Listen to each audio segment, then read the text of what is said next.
வணக்கம், இது உங்கள் தினக்கதிர். எங்கள் சேனலுக்கு வரவேற்கிறோம். திரைப்படம் மற்றும் ஊடகத்துறையின் பொழுதுபோக்கு வரிவிலக்கு கோரிக்கையை தமிழக அரசு மறுபரிசீலனை செய்யும் என்று துணை முதல்வர் உதயநிதி ஸ்டாலின் அறிவித்தார். எந்தவொரு முறையான முடிவும் எடுக்கப்படுவதற்கு முன்பு இந்த விஷயம் முதலமைச்சர் ஸ்டாலினுடன் விவாதிக்கப்படும் என்று அவர் கூறினார். இந்திய வர்த்தக மற்றும் தொழில்துறை கூட்டமைப்பு ஏற்பாடு செய்த ஊடகம் மற்றும் பொழுதுபோக்கு வணிக மாநாட்டின் தொடக்க அமர்வில் அவரது கருத்துக்கள் வெளியிடப்பட்டன. தொழில்துறைக்கு சாதகமான முடிவு கிடைக்கும் என்று உறுதியளித்த உதயநிதி, முதல்வர் நிச்சயமாக விரைவில் ஒரு நல்ல அறிவிப்பை வெளியிடுவார் என்று நான் உறுதியளிக்கிறேன் என்று உறுதியளித்தார். மாநிலத்தின் பொழுதுபோக்கு வரிக் கொள்கைகளை மறுபரிசீலனை செய்ய வேண்டும் என்ற மூத்த நடிகர் கமல்ஹாசனின் வேண்டுகோளுக்கு பதிலளிக்கும் விதமாக அவரது அறிக்கை வந்தது.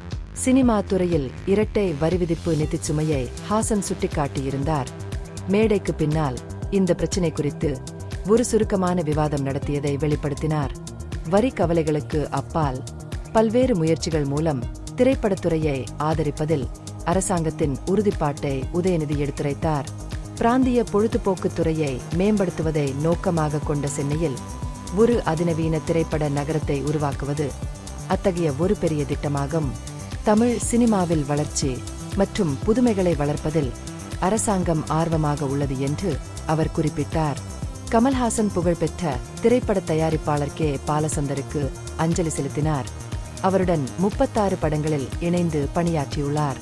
பாலசந்தர் போன்ற தொலைநோக்கு பார்வையாளர்கள் தமிழ் திரைப்படத்துறையிலிருந்து வெளிவர வேண்டும் என்றும், ஒரு காலத்தில் தனக்கு வழிகாட்டப்பட்டதைப் போலவே ஆர்வமுள்ள திறமைகளை வளர்க்க வேண்டும் என்றும் அவர் தனது விருப்பத்தை தெரிவித்தார். இந்திய சினிமா குறித்த நீண்டகால கண்ணோட்டத்தின் அவசியத்தை ஹாசன் வலியுறுத்தினார். மேலும் தற்போதுள்ள தொழில்துறையை பாதுகாக்கும் அதே வேளையில் வளர்ந்து வரும் தொழில்நுட்பங்களை தழுவும் கொள்கைகளை அரசாங்கம் ஏற்றுக்கொள்ள வேண்டும் என்றும் வலியுறுத்தினார். இந்த நிகழ்வின் போது கமல்ஹாசன் தெற்கு பிக்சி ஊடக மற்றும் பொழுதுபோக்கு குழுவின் தலைவராக நியமிக்கப்பட்டார். அவரது தலைமை தொழில்துறைக்கு குறிப்பிடத்தக்க நுண்ணறிவுகளையும் முன்னேற்றங்களையும் கொண்டுவரும் என்றும், பிராந்திய மற்றும் தேசிய மட்டங்களில் அதன் வளர்ச்சியை வலுப்படுத்தும் என்றும் எதிர்பார்க்கப்படுகிறது. இந்த பகுப்பாய்வு நுண்ணறிவுள்ளதாக கண்டால் முக்கியமான அரசியல் முன்னேற்றங்கள் குறித்த கூடுதல் புதுப்பிப்புகளுக்கு லைக் செய்யவும், ஷேர் செய்யவும், சப்ஸ்கிரைப் செய்யவும். உங்கள் தினக்கதிர். நன்றி.